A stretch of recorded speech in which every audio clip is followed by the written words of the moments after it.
Hello again, everybody, and welcome to the Wednesday edition of the 4-Star Chicago Sports, the Barely There podcast. We got an action-packed hour and a half here for you. We're going to preview this Bears showdown in the Twin Cities against the Queens. And the winter meetings are heating up the winter air. The Cubs and White Sox make some moves. We're going to touch on all that. Keep you guys informed right here on 4-Star Chicago Sports. First off, I'm your boy, Sean Lugo, and I got my boy, Kyle Duplessis in the house. How you doing, Kyle? Doing good, man. How are you? Oh, we're living the dream. We're living the dream. I'm getting a little scared. Not the sports dream. Not the sports dream, no. I'm getting a little scared. And before we get into football, guys, I just want to touch on these winter meetings because the North Side and the South Side are making a ton of moves right now. The Bears, the White Sox just made an incredible move today in getting rid of Garrett Crochet to the Boston Red Sox, which I think is a counter move to the Yankees signing Max Fried yesterday. But per Ken Rosenthal, the full return with the White Sox got was Kyle Teal along with Braden Montgomery. Teal is a top 25 prospect. He's ready, from what I understand, to be up in the major leagues pretty quickly. Braden Montgomery, I was reading, could turn into be one of the most prolific power hitters in baseball as he continues to progress. He was also a former first-round pick of the Boston Red Sox. They got Chase Meredith. He's 11th in the Red Sox farm system, and they got a righty Winkelman Gonzalez. He's number 14 in their system. So the Red Sox, have a top 25 system in baseball. I believe they are number 10, and the White Sox just took 4 of their top 14 prospects in this deal today. For me, I'm not a Southsider whatsoever, but for my Southside friends out there, I think this was a tremendous deal for them. Kyle, I don't know if you had a chance today to get into any of this, but man, this is phenomenal for the future of the White Sox because they do have that Edgar Carrero, the catcher down there, who's supposed to be really good. They still have Colson Montgomery. And if you go into the White Sox prospect list, I believe 7 out of their top 10 are all pitchers. So the White Sox are building up. I do think it's going to be a couple of years. Do you have anything you want to add to this White Sox news from the South Side today, Kyle? No, I mean, it was kind of outside of the norm for the White Sox because they usually screw everything up. And it was actually a really good trade. And the prospects they got back, I think it's going to be more than a couple of years, Sean, before they're good for competing for a championship. But ultimately, all you have to, at the end of the day, you have to get back more than you give away, right? And the White Sox certainly did that today. I just don't know. You're just waiting now at some point, Sean, they're going to screw something up next, right? Something's going to happen. They're probably got all these prospects they just added. They're going to trade away for something stupid. Hey, Ant Mass, welcome to the show. Trex, Bruce, welcome to the show. Ant Mass, give us about 5 minutes, and we're going to get right back into that because we're going to get right back into your question about Cole Kmet. We just want to touch on this Kyle Tucker deal that's going on the North Side. This is really, really big news because as much as I like Kyle Tucker, and Kyle Tucker is one of the best players in baseball, he's just below that super elite status, below the Aaron Judges and the Juan Sotos. He's like right there, especially if you look at the analytics. But Kyle Tucker came out today, and it's being reported that he said he will not sign with any team that he's traded for, and he will test the free agent market. The thing that scares me the most is Isaac Paredes, Owen Casey, Kevin Alcantara, Ben Brown, Jordan Wicks, Seiya Suzuki. These are the names that are being juggled around here. And I'm just a little confused about what the Northsiders are doing because if you're going to get a Kyle Tucker, you better build a roster around this guy because right now you're an 80-win baseball team. So I'm not very excited at this moment. We'll have to wait and see what happens, and maybe they can somehow induce him into signing this contract. But we're looking at a $400 million player here. Do you see the Cubs spending that money on Kyle Tucker? I've never seen the Cubs spend that money in my life. There's no way I see them spending on Kyle Tucker. They actually, Sean, I saw on Instagram today, there was a picture that said, what did Juan Soto sign for with the Mets? How much was it? $765 million. $765 million. So he had that one contract. It said, here's the Cubs' top 5 contracts all time. And they were almost the exact, they added up to equally almost the exact same amount that just Juan Soto got paid by the it was like 771 million, something like that. The Cubs are cheap teams. They're never going to sign any huge superstar. They're never going to be realistic contenders for Ohtani or any of those guys. That was never going to happen. Nope. I mean, the Cubs are going to have to be one of those teams that find diamonds in the rough. They're not going to spend a lot of money, so you hope you sign guys and they play better than their contract. And Sean, I'd be okay with trading for even if it's a 1-year rental and maybe you're hoping that there's a chance he'll re-sign with you. Maybe one of those guys like Jordan Wicks. I don't think Jordan Wicks is ever really going to be like a dominant pitcher in baseball. Right. I think he's going to be kind of a guy who pitches to contact.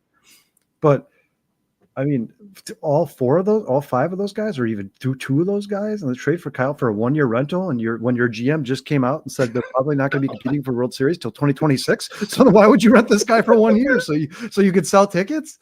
And why every time do the Cubs add to the team do they have to subtract? Right. Why can't the Cubs just ever add to the team? Right. Why is it like, hey guys, we got Kyle Tucker, we lost Jordan Wicks. Yeah. Hey guys, we lost Sam. Like, just you have to keep adding, Sean. And you know what? Yep. The Cubs are also a long way away from competing for World Series. Sean, I believe that when you look at the statistics last year, there's a good chance Ian Happ was their best player last year, and he should be the 4th or 5th best player on your team. Yeah. On a good team, he is the 4th or 5th best player on the team. Agreed. And he was their best player last year. And that's after signing Cody Bellinger, a big deal, telling us that Seiya Suzuki was going to be a superstar, and Ian Happ was their best player last year. It's just ridiculous. And they better not trade Cam Smith if the first. I do not want them to change that. No. They didn't even expect that guy to be doing what he's doing. Right. The Cubs did not expect him to be doing what he's doing right now. If you have a guy like that who has, like you, Sean, said, he has Kyle Tucker potential written all. The guy is hitting home runs like it's going out of style. Why would you trade him, who's much cheaper and much younger, going to be there for a lot longer, for a guy you're going to have for 1 year? For 1 year, and you're still paying him the $15 million, Sean. Yep. You're paying for him. It's not like you're getting him for free. This is so Jed Hoyer. I'm going to be paying attention really close to these winter meetings here as they heat up in Dallas, Texas this year, over this week, and see what happens, because I'm just really hoping that if they do end up with Tucker, which I'd be really excited about in a different frame of mind if I knew he was going to be here on the Cubs for the next 7 years. Sean, I would probably even be okay with Seiya Suzuki and Isak Paredes for him, but just because I know Matt Shaw can go to third base, and Matt Shaw is going to be better than Isak. I like Isak Paredes, but the guy is hit or miss, right? Like it's not like he's hitting a 350 average. He's hitting 230 with 35 bombs. You know, like it's time for the Cubs to start getting guys on this team who can hit for contact, because the strikeouts are what, and the strikeouts and lack of home runs combined is what's killed this team all their power hitters strike out. They all it's like having Javier Baez or Soriano or one of these guys all over again. You need a guy who can hit for high average and crush home runs. And that's Kyle Tucker, but you can't give away your whole team to get him.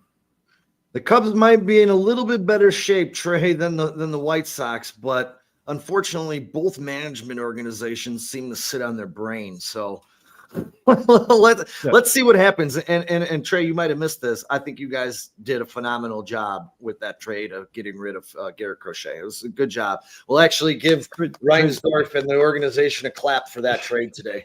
Trey, the bad news bears, the replacements, and the little Giants are in better shape than the White Sox. Ladies and gentlemen, we're going to get to the main event. We're going to get into the Bears and the Queens showdown on Monday night in the Twin Cities. And I'll tell you, I might not be excited after we were outcoached, outplayed, outclassed in the Bay, and the Bears have to rebound against a top team like the Minnesota Vikings. But I will tell you, the one thing that is going to be fire on Monday is going to be those winter white Minnesota Vikings jerseys and the Bears all orange alternative jerseys, man. It's going to be a fun color contrast on Monday Night Football. I'm really looking forward to that, man. Plank, welcome in. Who else am I missing? Trey, welcome in, man. We really appreciate you guys spending a little time with us on this frigid breaking news, Wednesday. Bruce. Breaking news, Bruce. CSP in the house. We really appreciate y'all checking in. One of my really quick before we get into this game, the Bears did have a move today. Wide receiver, punt returner DeAndre Carter was placed on injured reserve with that hamstring injury. Royce Freeman was signed to the practice squad, and the person that will be taking DeAndre Carter's place on the Chicago Bears active roster is former 7th round pick of the Green Bay Packers in 2022. His name is Jonathan Ford, and he is a big boy at 6'5", 338 pounds. Yeah, Ford went to college in Miami. He was a 7th-round pick by the Packers in 2022, and the Bears signed him off their practice squad today. He seems like he's once again, the Bears have signed another perennial backup or practice squad player. But you never know, man. It's Sean, do you remember before the season, Ryan Poles was like, or even first of all, you can go back to 3 years ago, and he's like, we're going to take back the North and never give it back. And then he was at the beginning of the season, like, it's going to be really hard to make this roster because there's a lot of good players. Oh, yeah? Yeah, tell Jonathan Ford that. No, the perennial practice squad player on the Packers. It's tough to make the Bears roster.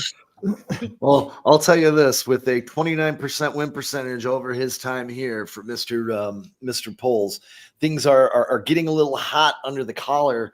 And, before we get into this, we were talking a little bit, we touched a little bit of this on Monday in that exit interview of Matt Eberflus. And now there's some things coming to light. Waddle, Sylvie, Clay Harbor today was reporting on this, that he's really not happy with the movement. When he took the job, he was going to be the man. I'm going right to George Halas. I have this power. Now he's got Kevin Warren stepping in the middle. And yeah, it is speculation because we don't know, and I don't think anybody else truly knows what's happening unless someone got word. But I also don't think Ryan Poles is going to come out and say, hey, guess what, dude? I hate, having to answer to Kevin Warren. But there was obviously something going on in that interview, and just the way his body was and his presence. And now this comes out not even 2 weeks later from multiple outlets now. So you know what they say? Usually where there's smoke, there's some fire. So I'm thinking that there might be a chance, and I'm going to ask you what you think of this, Kyle. Is there a chance that Ryan Poles is actually gone on his own volition and not because of the Chicago Bears letting him go? He steps away from the team. Well, Sean, like you said, where there's smoke, there's fire, but certainly right now it's just smoke. But I mean, Sean, I'll be the first to say, you said this. What's up, Kyle? You said this 2 weeks ago. You said that when you watched on that interview, you said you looked at his body language and it looked like he was unhappy with Kevin Warren. And now it's coming out today, and basically they're saying that that's probably the case. And you know what? I don't blame him. If he was promised a job where he could go directly to the McCaskies and deal with whatever issues they have going on that way, and now he's dealing with this buffer and Kevin Warren, and he was promised that would never happen, I could totally understand why he's unhappy. And Sean, I don't think it's a far stretch of the mind at all that he leaves this team after the season. But in all honesty, Sean, what are the GM openings? I mean, right now the Jets. So the Jets need a quarterback, so you're going to go there and you're going to have to kind of start from scratch again. I mean, you think Ryan Poles is willing to walk away from Caleb Williams and Roma Dunze? I mean, I think that was his proudest moment as the Bears GM. Yeah. It just happened. The Bears are showing flashes of being a competitive, good football team. They've been in almost every game this season. They should have won more. I think they're not that far away. I think it would be crazy. It would probably be asinine for me personally for Ryan Poles to walk away from this job, because I think ultimately he could stay here for the next year. And if the Bears are good, he can leave and make more money either way, because people are going to be like, well, you made the Bears good, so you're obviously a good GM. To leave it right now in this disarray, I don't think it's doing Ryan Poles will be doing himself any favors. Like, dude, you built this thing, and we're now 4-9. You built this. Who's gonna be lining up to hire Ryan Poles?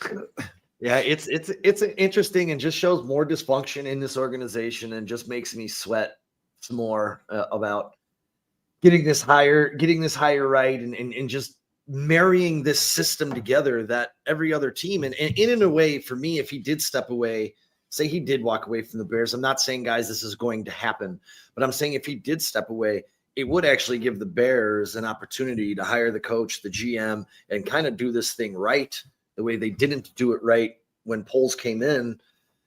Yeah, but here's the problem, Sean, is you're talking about George McCaskey, Kevin Warren hiring a new GM, and you are the coach.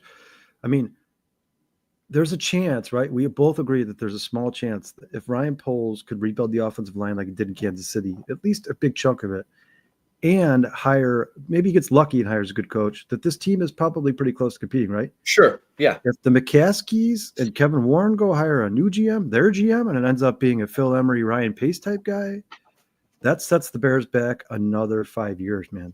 That's another, because you're going to have to go through this shitty GM until you fire him.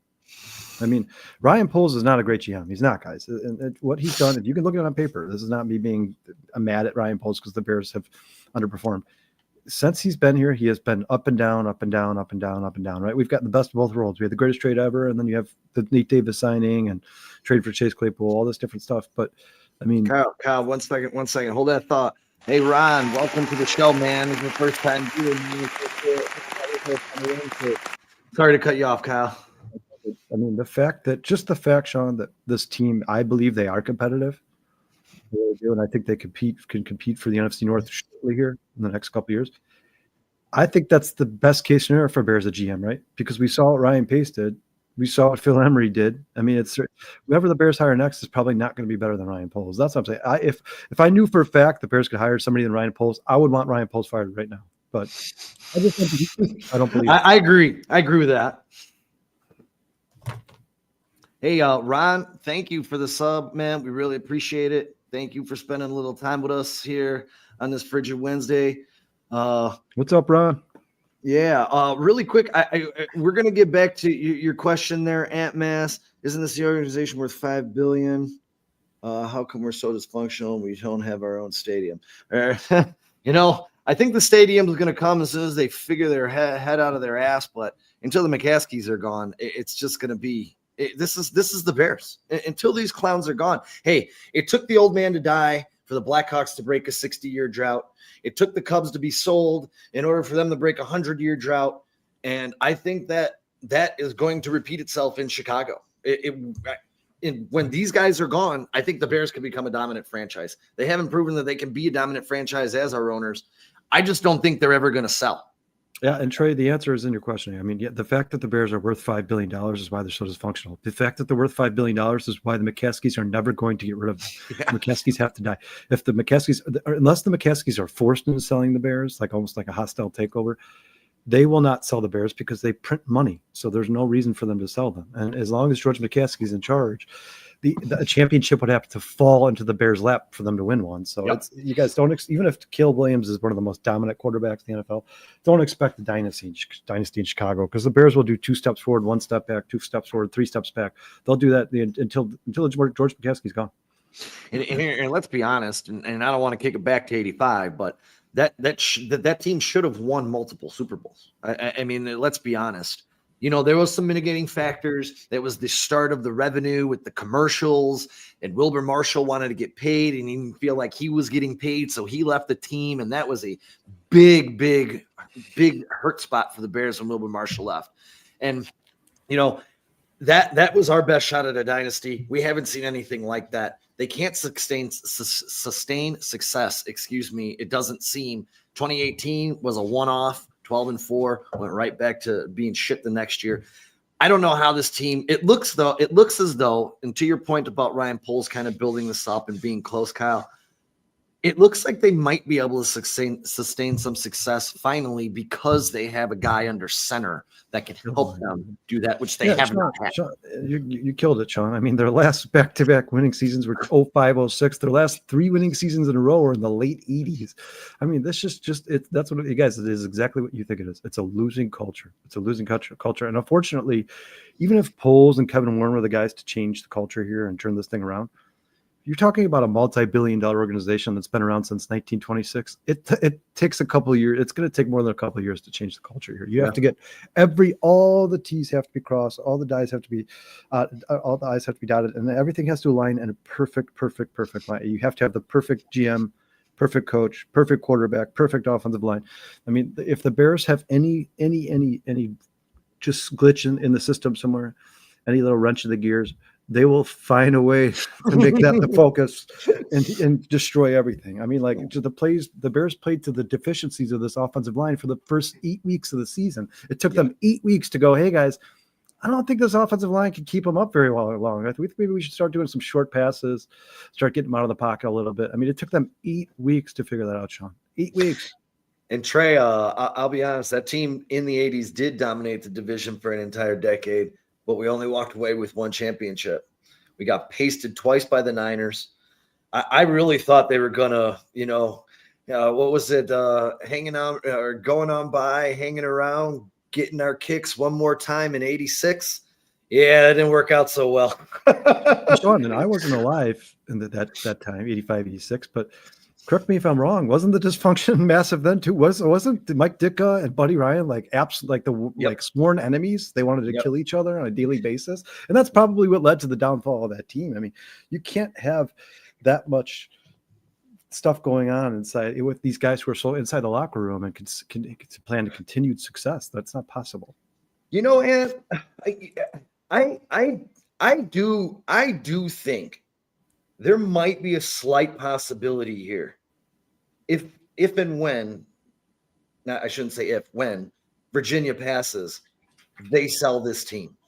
I think there's a slight possibility. George McCaskey is on record saying he's not a football guy. He's a fan. We can obviously see he's not a football guy. I don't even know if he's a fan. I was going to say, I don't know if he's a fan because who wants to watch this shit? If he's a fan of this, then he doesn't know what football is. Sean, I think if that could be a possibility if they were overpaid, right? Yeah. Like say they're worth $5 billion. If somebody came up to McCaskey's like, hey, we'll give you $8 billion. You're only worth $5 billion, but we'll give you $8 billion. I think he would do it in a heartbeat because I think George McCaskey loves money. I think that's who George. I think he's he's a politician, but who's going to do that? Who's going to be like, hey, let me give you $3 billion extra for the Chicago Bears? And this is why I keep trying to tell everybody, this guy's a businessman. If you think he's going to let all that money in Arlington Heights pass him by and build a stadium in Chicago, you're nuts. This guy is going to build that stadium because he's going to get the tills from a Super Bowl. He'll get the tills from a national championship, college and football and basketball, concerts. Every time a till runs, concessions. Yes, the concessions. Every time. He's another team who doesn't get their concessions, Sean. Yeah. This whole Kevin Warren thing in Chicago, I want to stay in the lakefront. I think this is one of the reasons why I'm so pissed off at Kevin Warren. Stop playing the bullshit card. Just play the game, get out, build Bear City in Arlington Heights. How many teams don't play in their own city? I can name 10 off the top of my head that don't play in the respective city that's on their team's jersey. So this isn't like a big surprise. Oh, the Bears aren't in Chicago. Hey, neither were the Niners. They play in Santa Clara, folks. So let's think about this. A lot, actually, if you did the math, it's probably more, or at least pretty close to 50-50. Mm-hmm. I mean, I don't know a lot of teams that play in the actual, if you're talking about the city lines, like the city guidelines, I don't know many teams at all that play in the downtown of their city. Yeah. That's almost a dying breed. Miami plays in Miami Gardens, which is, I think I've been there. I didn't go to Miami, but it's like 30, 40 minutes from actual Miami, and it's Hard Rock's a beautiful stadium, by the way. And I don't think Dallas plays in Dallas either. I think they're in Arlington because they're right next to. They share a parking lot with the Texas Rangers. We can go down the list. There's a lot of them. You can keep going. There's at least 12 of them in the NFL. And here they built Jerry's World outside of Dallas. If you think they can't build this stadium outside of Chicago, get with it, guys. Timmy. No, I think that's the way they want it to go. I think they want to start getting out of it. First of all, you guys, there's just too much congestion in these cities now. This United States has a bigger population. There's too much congestion, and it's only going to get worse. The population is not going to go down. It's only going to go up. And then secondly, you have to deal with all these city guidelines, rules, regulations. Like cities like Arlington Heights, there's really not that much going on. They're not changing a lot. They're not voting on something every day. It's pretty much going to be, once they get there, they're pretty much going to dictate exactly how they want it to go. And it could be an oasis. It could be an absolute, I mean, Sean, do you remember when they were talking about like maybe a roller coaster or the club's AAA affiliate team would be there, so that they're making money all year round. The bars and restaurants, it's going to be a metropolis. Like there's no reason not to do it. Name me a con. Kyle, you and I have been to Wrigley Field. The blueprint for what the Ricketts have done is exactly what the Bears want to do in Arlington Heights. This isn't a pipe dream. They're watching the Ricketts build a neighborhood in which they own everything, and they're just lacing their pockets. This is going to happen for the Bears. Sean, and name a team in sports that doesn't have a huge fan base, that doesn't have like a kind of a mini metropolis. Look at the St. Louis Cardinals. They have like a whole neighborhood dedicated to the St. Louis Cardinals. I mean, it's all the major sport networks that have a huge following and make a lot of money. They almost all of them have a bunch of bars around the area are owned by the owner of the team. That happens a lot in sports, a lot. And I bet you the Ricketts are making more money outside of Wrigley than they're making inside Wrigley Field. Yeah, 100%. 100%. Although the beers inside Wrigley are $30, so It probably only cost them about 50 cents. Yeah, that's what I'm saying. But you go to those bars. I mean, Wrigleyville ain't much better. No, Those bars that the Ricketts bought, all that real estate he bought, all that's. You ever go to those sports memorabilia stores outside of Wrigley Field? Yep. How much is that Suzuka jersey? It's $750. Oh, thanks. I'll check online. So, ladies and gentlemen, we got a big one, man, and this we got a big one here in the Twin Cities on Monday night. The Bears haven't won in 3 years on Sunday afternoon. They have won other times on the road on a Thursday night. I believe they won on a Monday night as well on the road during this losing streak on Sundays. The Bears are coming into this game as 7-point underdogs. Minnesota is minus 300, so they're 3-1 to win this. The Bears are plus 250. We have the over-under at 43.5. And the Vikings are coming off a pretty impressive performance last week. In Kirk Cousins' return to Minnesota, they absolutely pasted the Falcons in a game I thought would be a lot more competitive than what it was in there. I even moved that up. I bet on the Falcons in that game, and I moved it up to plus. I took them 9.5, and that still wasn't enough. Yeah, you think Kirk Cousins is missing Justin Jefferson and Jordan Addison a little, and T.J. Hockenson a little bit? Don't get me wrong. I'm wrong. I like Drake London, I like Darnell Mooney, and I like Kyle Pitts, and I like Kevin O'Connell. I like Kevin O'Connell a lot more than I like the situation. Kirk Cousins did himself no favors. If I were him, I would have finished my career in Minnesota. As long as Justin Jefferson was there, I would have stayed there. And Trey, you are correct. We still do have the smallest stadium. We also, if you take a bathroom break during the game, better be prepared to miss a quarter. The Soldier Field is a nightmare. That's why I only go to home opener, because I can't stand to go there more than once a year, because you can't get it's a problem getting in. It's a problem getting out. Concessions are horrible. The bathrooms are atrocious. It's like you literally have to hold your pee the entire game. There's no pros. There's no pros. The stadium is ugly. It's in an inconvenient location. It's not good. They don't have good irrigation system. Like when it rains or snows in there, that stuff just builds up on the field. The field has teams have always complained about the field conditions at Soldier Field, always, because they have concerts there, because they don't own the stadium. And I mean, since there's just the concessions are slow, the restroom lines are ridiculous. It's still outdoors. It's terrible to go there when it's negative 25 wind chill. Like people say people are like, I don't want to lose the weather in Soldier Field. I want it to be an open. I want a dome. I want a dome so I can go to Bears games in the middle of December and feel comfortable. Retractable dome, dude. So we got Ron here, 58-3 Vikings, and Ant Mass chimed in at 24-17 Bears. Well, we're going to cut this game up a little bit. I'm going to reflect back on a little bit from the first meeting where Roma Dunze had 10 targets, but he only wound up with 5 catches for 39 yards. But his last couple of games, he seems to be coming on. The big two for the Bears in that game were DJ Moore had himself a nice ball game against the Vikings. I do think that this is a team, their defense, that the Bears can exploit. They were actually down in that game. They were down, 13 points late in that game. I wrote this down somewhere. I'm trying to find it. They were down late. We got that punt return by DeAndre Carter, that 55-yard punt return, and then it was all over from there. It was the Caleb Williams show. And he really led the Bears. He threw for 340 yards in that game. One of the problems that the Bears had, here we go. We had that Carter had the muff punt that led to the touchdown late in the third quarter. Then he made up for it with that 55-yard return. Caleb Williams took it from there. He kept an eight-play drive with a 1-yard touchdown. They completed the 2-point conversion to DJ Moore, made it 27-24 with 22 seconds. I don't think I have to go past that and relive that nightmare anymore. Then they kicked a field goal, went to overtime, and ultimately Caleb took a sack in overtime. I think the Bears got down to at one point they were 22nd and 17 or 3rd and 17. And that was pretty much it. That was pretty much coming out. Jonathan Garrard got a second sack of the game. It was a 12-yard loss and second down that led to the 3-and-out. And then Darnold led a 10-play drive. after he was sacked by Montez Sweat, and the Bears also had 2 penalties in that game. It was just a disastrous finish, which the Bears have been used to doing here. 2 problems the Bears have, and I just want to get your question, your thoughts on this. They couldn't stop Jordan Addison. He had a career high 8 catches for $162, and I think he just topped that this past week.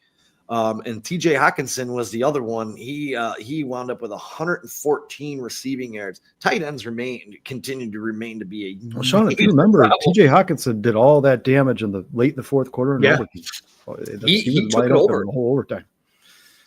I don't expect the Bears to win this game. I do expect the Bears to be competitive in this game. My take is, as I said when we started, they were outclassed, outcoached, outplayed in San Francisco. They have to, hey man, you have this on your chest.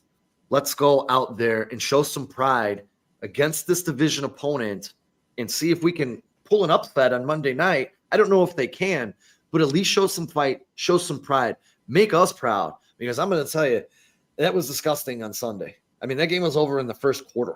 So what are your thoughts? Do you think the Bears have a chance to keep this game competitive? Because they were behind the 8 ball in Chicago, and Caleb Williams turned it on towards the end. What are your thoughts going into this? Can we keep it close? How do you feel about that? I mean, it depends, Sean. I mean, you can Matt Eberflus is proof that coaching matters, right? I mean, listen, I'm not saying Matt Eberflus is a good coach, but he was a good defensive coach. He was a good defensive coordinator, and you know, time and time again, we've seen the Bears start very slow, but their opponents move the ball easily, especially the first drive of the game, and the Bears somehow found a way to keep their opponents out of the end zone. Well, when Eric Washington took over last week, Sean, they couldn't keep the Niners out of the end zone, so that game got out of hand real quick, and that will happen again to the Bears if they can't keep the Vikings out of the end zone. You can let them walk down the field, but if you hold them to a field goal, you're okay, right? Because you just got to outscore the other team. The Bears can't score in the first half. I mean, Sean can't score in the first half. And the last 2 weeks, accumulatively in the first half, they've had 9 yards in 2 games combined. If you had to get up off your couch to change the channel, you had more yards than the Chicago Bears did in the first half of the Detroit and San Fran game. Ultimately, the only way the Bears could win this game, and I don't think they can, but the only way they could would be to pass the ball 50 times and hope they don't put the ball in harm. Hope they don't throw interceptions, right? I mean, the Vikings defense is second in opposing rushing yards. They only allow 87.2 rushing yards per game. That's amazing. They're second place in the NFL. So the Bears aren't going to run the ball on them. They're not, because nobody's run the ball on them. And they're 29th in opposing passing yards per game at 250.6. The Bears they have to do the exact same thing they did late in the first game against the Vikings. Let Caleb Williams go out there and be who he is. But Sean, the Vikings are 9th in points per game, 26.1, 11th in total yards per game, 350.4, 17th in rush yards per game, and 8th in pass yards per game. I mean, if the Bears defense plays anything like it did last week against the 49ers, the Vikings are going to score 40 points. They're going to score 40 points. I mean, there's the reason that Jordan Addison did what he did against the Bears is because the Bears shut down Justin Jefferson. Obviously, they bracket coverage of Justin Jefferson. They put a lot of attention on Justin Jefferson, but that's what the Vikings are. There's so many weapons on that team that you can maybe you can slow down Jefferson. Sure, maybe you can slow down Hawkinson. Sure, maybe you can slow down Addison. But as soon as you focus on one of those guys, the other 2 guys go off, and that's what happened against the Bears. And you want to know, too, Josh Naylor is having himself a decent season, too. So if you're focusing on these 2, I think he's got 3 or 4 touchdowns as well. And, you know, I came into the beginning of the year thinking that, you know, the Vikings were going to struggle because of Sam Darnold. And I couldn't have been more wrong about this because this guy, I mean, he's having a Pro Bowl year by every stretch of the imagination. His last 3 games have been elite. Like, if you go inside these numbers, I mean, he's got 10 touchdowns. He's not turning the ball over. He's actually playing very smart football and taking exactly what the defense gives him. And I'm going to give this all to Kevin O'Connell because I'll tell you, we all give Kyle Shanahan a lot of props, but Kyle Shanahan couldn't wait to get rid of Sam Darnold either. Kevin O'Connell's found him in this system. And maybe having a Justin Jefferson, a Jordan Addison, a TJ Hawkinson, and Aaron Jones, these guys around you help. They know how to get open. You can pass that ball into these guys, and they can make plays. But he's hitting deep balls too. He's finding people open downfield, hitting big passes. I mean, Sam Darnold, I will tell you, should I don't know if you can call him a comeback player of the year because he didn't miss any time, but this dude's definitely a Pro Bowler. And the Bears are going to have some questions that they're going to have to ask themselves. How do we stop this guy? He was 22 for 34 for 330 yards against us and averaged 10 yards a pass. They can't do that this week if they're going to have any chance. Going into Minnesota, I mean, we're 0-6 on the road. It's just every chip is stacked up against us. Minnesota's hot. They're chasing the Vikings, or they're chasing the Lions for the division. This is like trying to climb a mountain. The cards are just stacked against them. First of all, you're in Minnesota on primetime, right? This is not Kirk Cousins anymore, who's not going to primetime. We don't have no idea what Sam Darnold's going to do on Monday night against the Bears. Second of all, you can't rush the quarterback, right? The Bears in the last 5 weeks have not been able to sack the quarterback to save their lives. And I'm telling you right now, Jonathan Ford is not the answer. No disrespect to him whatsoever at all, but this is a 7th round pick. The Bears just picked up off the Packers practice squad. He's not going to come here and get 4 sacks. I mean, Sean, that's the problem is the Bears don't have any way to rush Sam Darnold. They can't force him to making quicker decisions. And if you let Sam Darnold sit back there and Justin Jefferson and Jordan Addison are going to have time to get open, I don't care. You could have 5 Jalen Johnsons. You give the quarterback 6, 7, 8 seconds to throw the ball. He's going to find wide open guys sooner or later. And that's exactly what's going to happen to the Bears on Monday. And you know what, Sean? Before the season started, we were all like, man, do the Texans have the best receiving core? Do the Bears have the best receiving core in the NFL? Do the Bengals have the best? The Minnesota Vikings have the best receiving core in the NFL, guys. It's not a question. Jordan Addison is just as productive as Justin Jefferson is this year. That guy he just had a game with 165 yards and 2 touchdowns, followed by a game with another 150 yards and 3 touchdowns. I mean, he torched it. He torched the Vikings. And there's many people on this podcast, Dustin for sure. I think Sean, you did as well. Wanted Jordan Addison on the Bears coming out of that draft. Many Bears fans were screaming to draft Jordan Addison. And once again, just another mistake the Bears made. Can you imagine if they no again, guys, everybody, no shot at Rome Odunze, but can you imagine if the Bears had Jordan Addison? You wouldn't have to draft Rome Odunze, and you added Brock Bowers, and you had DJ Moore. Holy crap, man! Like if you had Jordan Addison, DJ Moore, Cole Kmet, Brock Bowers, and DeAndre Swift, there's not many teams in the NFL. Oh yeah, and then you still could have traded for Keenan Allen, so he would still be a part of it too. There aren't any teams in the NFL who want to play that. Yeah, and a couple things. The Chicago ranks 10th in the league in EPA play on defense, but the offense has been the biggest issue. They're ranking 25th in EPA play and dead last in yards per play. That cake's not gonna bake versus the Minnesota Vikings, who are 3rd in the NFL. It's stopping players or stopping teams from creating big plays. I mean, this is what's going on, Brando. Thanks for checking in, brother. Appreciate you. This is gonna be a big test. And here, the one question that I have is Thomas Brown. He obviously, this is a faceplant in the Bay last week. You're coming home. You're playing a familiar opponent that you played a couple of weeks ago. He has, some basis of this team and how to attack them because he put a very good game plan together against them in the first meeting. This is a big resume builder for him, and I think I'm hoping, as I just stated, the Bears have that C on their chest, across their helmet, play with pride, play for Thomas Brown, because I don't know if that was a team that quit or San Francisco was playing for their lives, and they're just that much better than the Bears, which they are 100% from top to bottom. I can't really put my finger on what happened in San Francisco. Because even if the Bears didn't win, I didn't expect that. If you ask me, it's the 49ers are a very disciplined football team who played a nearly perfect game. I mean, Brock Purdy had 5 incompletions, and the Bears kept shooting themselves in the foot, and they couldn't keep the Niners out of the end zone. I mean, the 3 drop passes that ended 2 of the Bears' drives and lost a 2-point conversion for them. Yeah. And then there was a couple penalties here and there the Bears had that really hurt them. And then just the game plan. I mean, the overall game plan, the Bears abandoned the run immediately. I mean, almost from the start of the game, they abandoned the run. And when you saw the Bears had their most success in the first drive in the second half, third quarter there, it was DeAndre Swift. The problem is the Bears were down by so much at that point. It took them 7 minutes to score that touchdown. They just were like, hey, we're not going to have enough time to keep running the ball. We have to pass. And they couldn't pass the ball. And you know what? The Niners have had their secondary played very well. They're obviously a more talented football team than the Chicago Bears. That's not even a question. And the Bears are coming into this game with a brand new head coach, brand new offensive coordinator, brand new defensive play caller, and a team that kind of seemed like they gave up a couple of weeks ago, right, Sean? I mean, maybe even after the Washington game, maybe even at the last 10 seconds of the Washington game is when the Bears decided to give up on this season. It just wasn't. The fact, Sean, when I said this on Monday's podcast, you didn't like Matt Eberflus coming into the season, right? You didn't like the Bears offensive line coming into the season, right?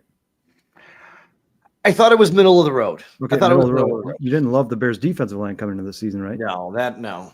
And we all picked them to be a winning football team. It's like, shame on us, man.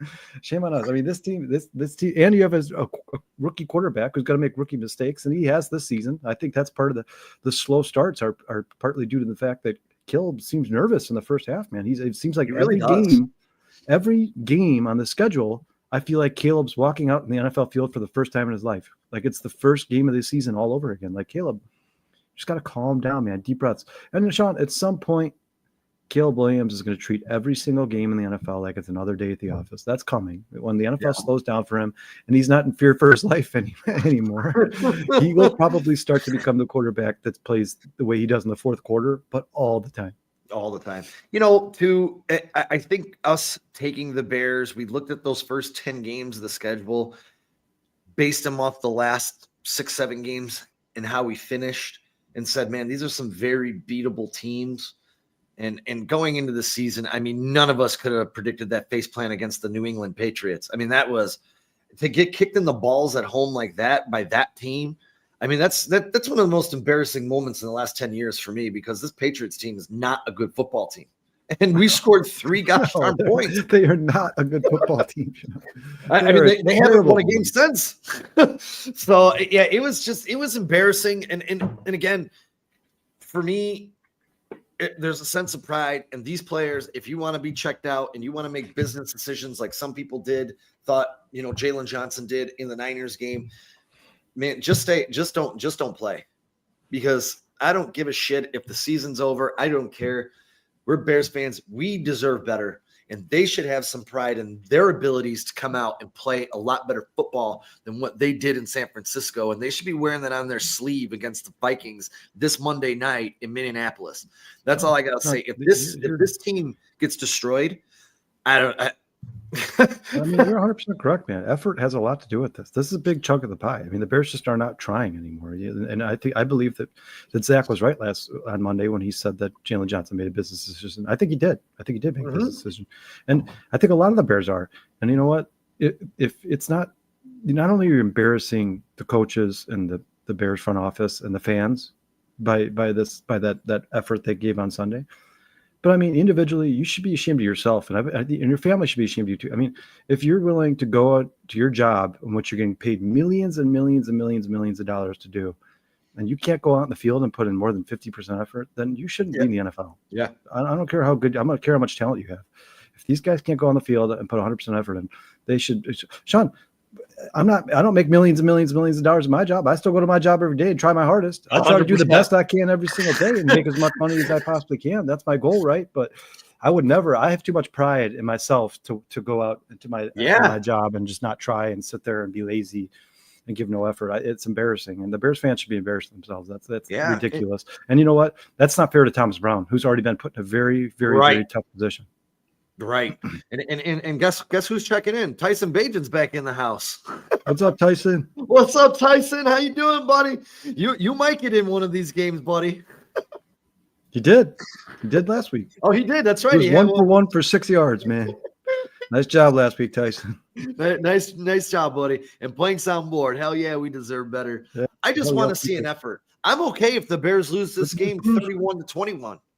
If they look like a football team that's out there trying to win a football game, and that just didn't happen. And Sean, you have to have something to build on going into the future, right? Right. You have to find out what your strengths and weaknesses are. You have to maybe you don't establish an identity this year, but maybe you're like leaning toward an identity going into next year. Like, you know what? If we make a couple tweaks here, we could be the best passing team in the NFL, or we could be the team that hits people the hardest. Or the Bears don't have anything; they have nothing. Every single week, the Bears look like a different football team than they did the week before. I mean, can you remember? Some people can't remember this because it's so far gone out of our minds now. But do you guys remember this Bears team against the Jaguars and Panthers? I mean, listen, I'm not saying the Jaguars and Panthers are good competition, but they're NFL football teams. And right. That's all you can do is play your opponent. And the Bears went out there and beat the shit out of them. And then you watch this team that play the Niners on Sunday. That's not the same team, Sean. That's not the same team, man. I'm not even talking about like the loss of Andrew Billings, Jaquan Brisker. I'm talking about those guys who were playing on Sunday against the Niners were not playing as hard as they were against the Jacksonville Jaguars, Carolina Panthers, and even those games they lost, like the Packers, the Vikings, those guys were not on Sunday. They were like, you know what, this is rock beat bottom. Let's just go get our paycheck and go home, and that's not acceptable. If you're a Bears fan, that's not acceptable. And the thing that really caught me by surprise was because they actually played competitive games against 3 of the best teams in the NFC. Yeah. And then they go and divisional opponents. Yeah, divisional. Last Sunday was so freaking bizarre to me. Like, that was like the last thing I expected watching that football game. And I hope to God we don't see that this Monday night. 4-13, bro. Sean, didn't that game against the Niners, didn't that give you that Chiefs game last year vibes, or remember that Patriots game like 3 or 4 years ago? Like that was like that moment where you're looking at the TV screen and you're like, man, we just suck. And at no point this season before Sunday did I ever have that feeling. But man, it sure felt like the old Bears again. It felt like Mark Trestman, Matt Nagy, John Fox days all over again. And it's not fair to Thomas Brown. If these players, this guy's been put in a very tough position. These players need to go out there and play for him. Even if he's not going to be the coach here next year, if maybe these players are like, well, he's not going to be here next year, so who cares? Well, at least help him go get a new job. What has he done to you? Like at least go play for the guy. Give some effort. Judah Tribe says they played competitive because Eberflus wouldn't let us falter. Well, he faltered himself right out of town by costing the Bears 6 games they should have won. 4 this year he should have won. And Tyson, are you at Matt's house right? Are you at Eberflus' house right now? Are you guys hanging out right now as we speak? I'll tell you this. I as much as I didn't like Matt Eberflus and how he coached this team in pressure situations, situational football, things like that, it looked way different because that red zone, he had that red zone defense. People weren't scoring on us. I mean, he shut down the Lions 3 times in the red zone. I mean, the Niners were just walking in like nobody was there. I mean, there was some truth behind Eberflus kind of being a defensive guru, and we all agreed on Monday he's going to find a job in the NFL. I'm pretty sure he's going to land on his feet next year. I don't think I never heard anybody deny that. I've never heard anybody say, and Matt Eberflus is not good at running a defense either. I've never heard anybody say that. By all accounts, all Bears fans, even the Bears fans who absolutely despise Matt Eberflus, have always given him credit for the way that defense plays. But when you're a head coach, guys, you need to take responsibility for the entire team, not just the defense, the entire team. And the offense, time and time again, or this team, time and time again, found ways to lose games, and that's on Matt Eberflus. And I'm gonna go this. We got a couple other things we're gonna dice up. We're gonna throw our scores out there, get some scores from you guys out there. What do you guys think the Bears final is gonna be as we take our trip to Minneapolis and take on the Queens this Monday night? And speaking of this Monday night, my friends, we'd like to see some of y'all come join us at River Street Tavern. 4-Star Chicago Sports is going to be out there. We're going to be supporting our lovely Chicago Bears, hopefully watching a game in which we see the Bears get off to a quick start in the first quarter and Caleb Williams continue to develop. Only things that we can look forward to at this moment. We're going to have some wonderful prizes out there to be giving away. We are doing a 50-50 raffle. We're going to have this Dan Hampton photo that you see here on the left. Kevin Butler, we already got framed and matted for you guys. Butthead, we got this awesome DJ Moore photo. Great catch from last year on Thursday night in Washington. And we added a Lance Briggs photo late in the game here that didn't make the poster, but that's going to also be there. And I think we're going to have some other prizes and things. And remember, guys, we're partnered up with Bears Care. We're raising money for charity for people a little bit less fortunate than us around the holiday season. Let's come out, hang out. We're going to have a good time regardless of what the Bears did. We had a watch party this Sunday for the Bears-Niners game, and we still had a great time together. Even though the Bears didn't win that football game, it looked really brutal, but we still had a blast. And you know what? We'll have each other. Let's come out 102 North River Street. I do believe the doors open at 6 o'clock. Kickoff is 7:20. And if you guys show up a little bit earlier, we'll be there. We'll let you in because we'll have the keys to the door. We'll let you in. Come a little bit early. Anyone who's watched this podcast and mentions this podcast from Wednesday or this past Monday or this Thursday, I will buy your first drink. Come out. I will buy your first drink. It'll be on 4-Star Chicago Sports. We want you guys to come out and have a good time. We like to put some faces to the people that are contributing in the chat because we love you guys and you guys make this so easy for us. And we really appreciate you. Yeah, thank you guys. Thank everybody. Tyson Bajent, we appreciate you. Breaking News Bruce, we appreciate you. Aunt Mass, Brandon, Dustin, Elizabeth. Breaking News Bruce is obviously you guys is one of our moderators for our Facebook page, and we appreciate all the hard work he does. He's also our number one watcher, our number one fan, and we appreciate him being here. Bruce! All you guys, this show is so much easier when you guys give us some subject matter, some topics to talk about down there. Please continue to put your comments in. Obviously, Tyson, we know we're just messing with you. We respect everybody's opinions, and I understand why people don't like Caleb Williams. I understand why people are frustrated with him, but I just beg to differ. I think he's going to be a great quarterback for the Bears for a long time, and I hopefully eventually, Judah Tribe, he'll prove you wrong too. Yeah, and Judah has Caleb starts 17-28 the Queens. Bajent starts 31-17 Bears. We had Ant Mass up here earlier. Let me find he had a prediction for us. Where did that go, Mr. Ant Mass? And Kyle Harris, chime in if you're still here, buddy, because we got something coming up for you here. Just relatively a couple seconds out, buddy. Track says Everflus, Judah, and Bajent, the Trinity. The worst Trinity ever. I cannot find this score. Here it is. Ant Mass had 24-17 Bears. Ron had 58-3 Vikings. 24-17 here from Ant Mass. Anybody else want to chime in? We'll see. Chicago blows. Oh, we got something for you, buddy. You stick around, Kyle. We'll give you something here. Just 1 second. Yes, the Trinity. Sean, sophistication is back. What's up, buddy? Thanks for coming back. Yeah, so Kyle and I, we put our predictions out here, and sorry, folks. I don't know that you're gonna like them.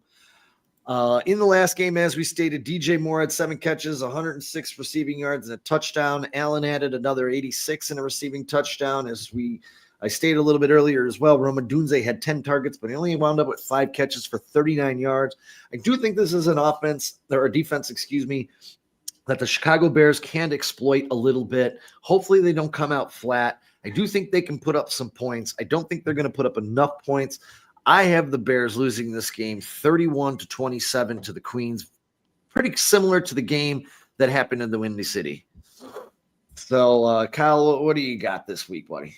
Yeah, first of all, Kyle Harris, he says, do you know why Chicago is called the Windy City? Yeah, Kyle, actually has nothing to do with actual wind. It has to do with politicians used to blow smoke up people's asses back in the 60s and 70s. But, Sean, I know I originally gave you the score 27-17, but I'm going to change it.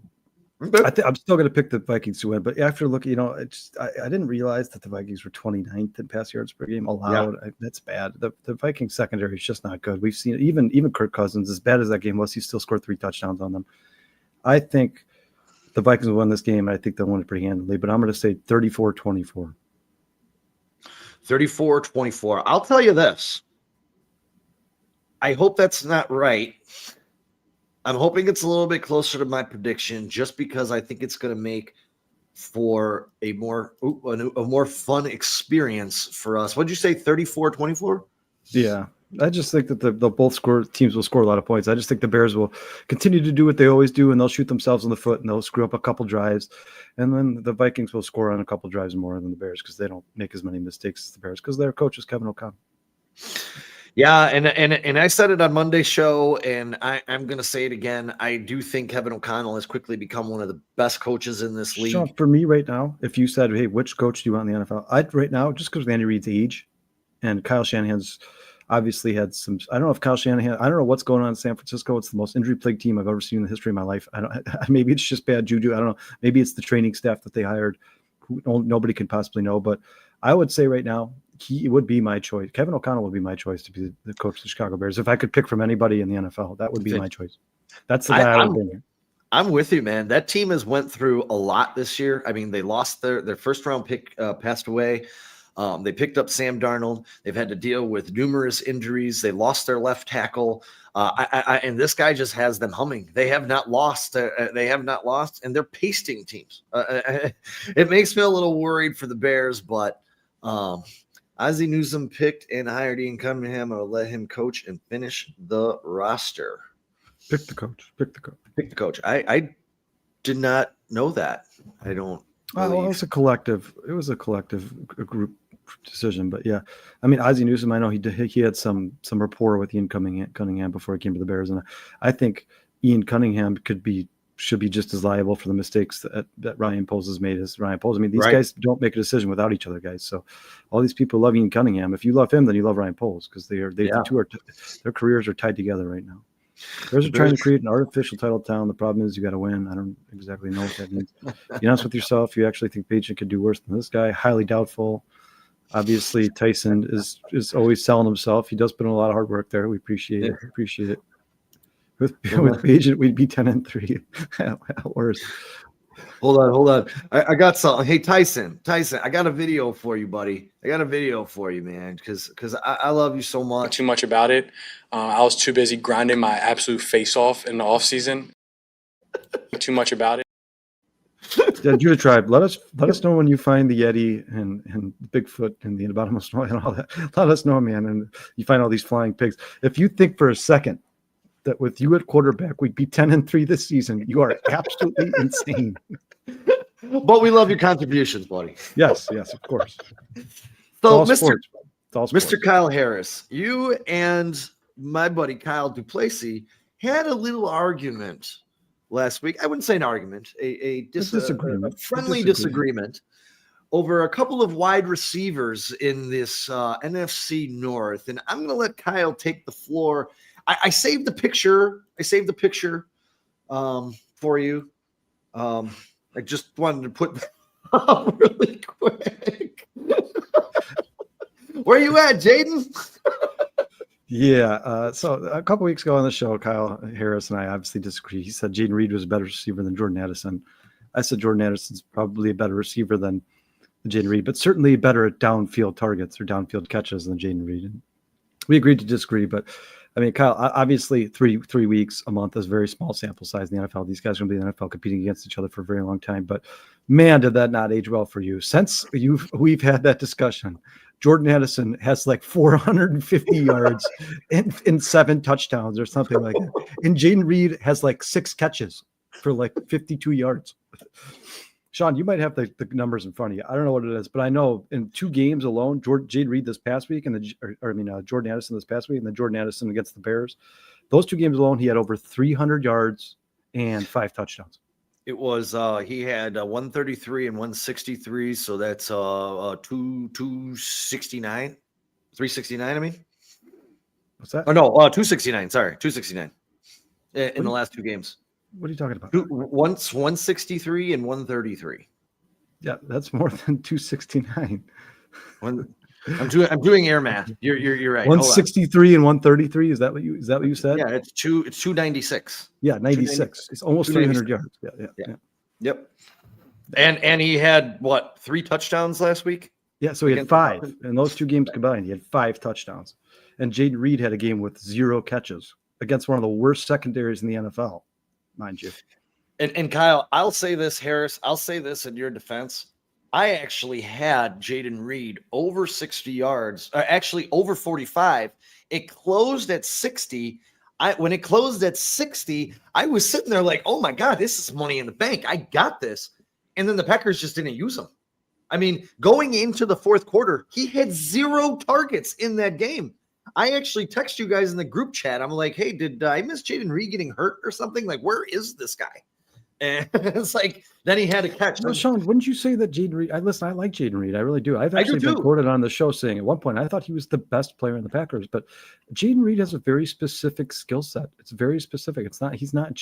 Jordan Addison can do everything a wide receiver is asked to do. He can do anything. He'll take slant routes, curl routes, out routes, deep routes, go routes. I mean, the guy can do anything. He can do end arounds just like Jaden Reed can. He just does it better. Jordan Addison's just better. He's better at getting open downfield, and he's better at finding the holes in the defense. Jaden Reed is small. He's probably tough sometimes he's probably tough to find for Jordan Love. And he's just kind of one of those guys that to me has become, at this point in his career, he's kind of boomer bust. Yeah. When he disappears, Sean, he disappears, man. I'm going to say this. I hope he disappears because I'm playing him in my fantasy playoff game if Josh leaves him in his lineup this week. So I can use another dud out of Mr. Jaden Reed. I'd rather be playing Jaden Reed than Jordan Addison. I'd rather be playing against Jaden Reed than Jordan Addison. 100%. And hey, Slick Sophistication, man, we wish you the same too, man. Keep it safe out there. Stay safe out there, everybody, man. God bless y'all, and God bless everybody's families around this holiday season. Good show, guys. Too bad Caleb starts for us. It was fun watching him get benched last week. Oh, Tyson, he's your teammate, man. You gotta be a little bit nicer to support one another, man. Yeah, Sean. Ultimately, I think the Vikings offense is just too much for the Bears defense to handle. I think the Bears offense is getting better.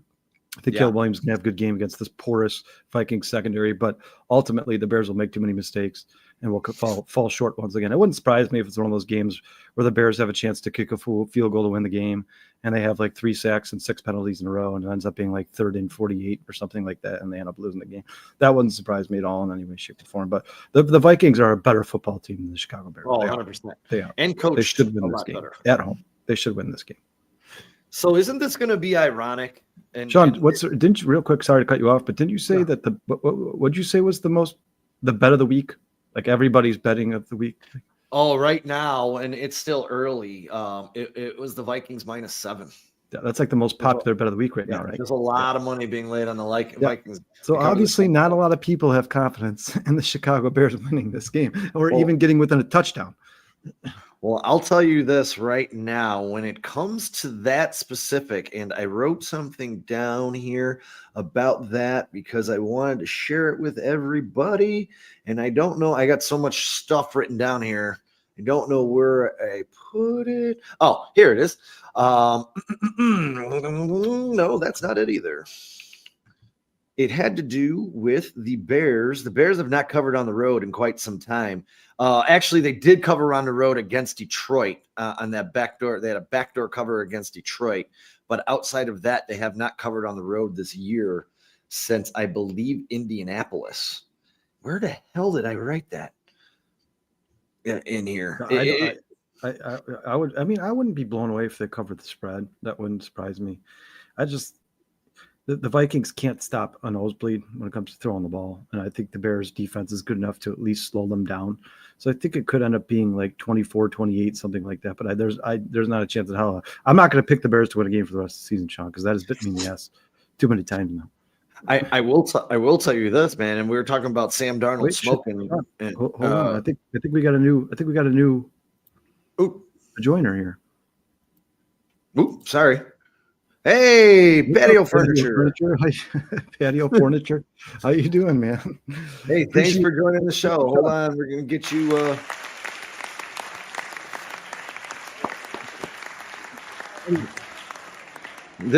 We agree with you, man. Score prediction, man. What's that?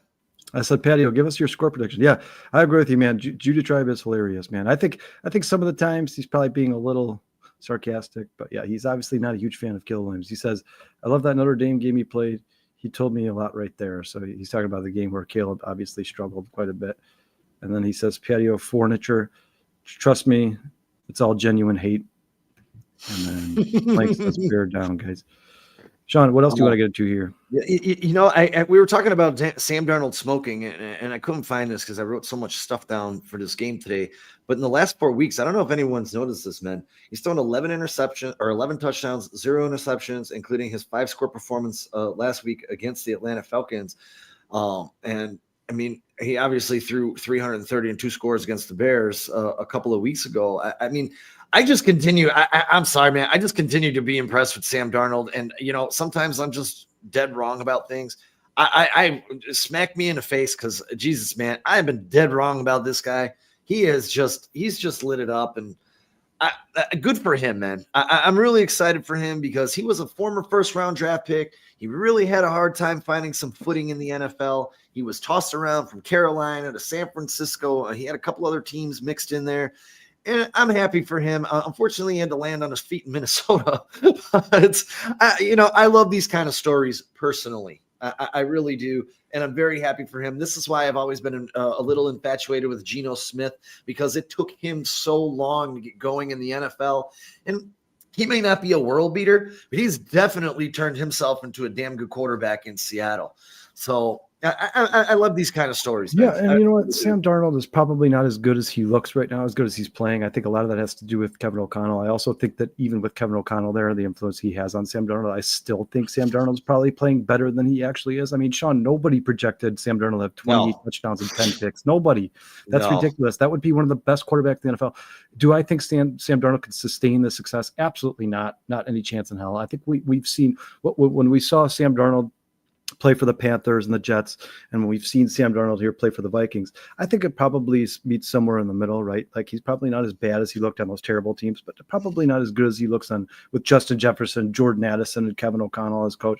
But I mean, he's definitely resurrected his career. And if the Vikings do decide to move on from him and turn the page to JJ McCarthy, I think Sam Darnold will probably easily get a job somewhere for sure. No doubt about it. I think, Sean, again, the Vikings, remember a couple of years ago, Sean, when the Vikings were like 13-4 or 13-3, whatever, I don't remember the games they played that year, but we were all like, man, this team is so fake. There's no way this team is this good. And they went to the playoffs and the Giants absolutely steamrolled them.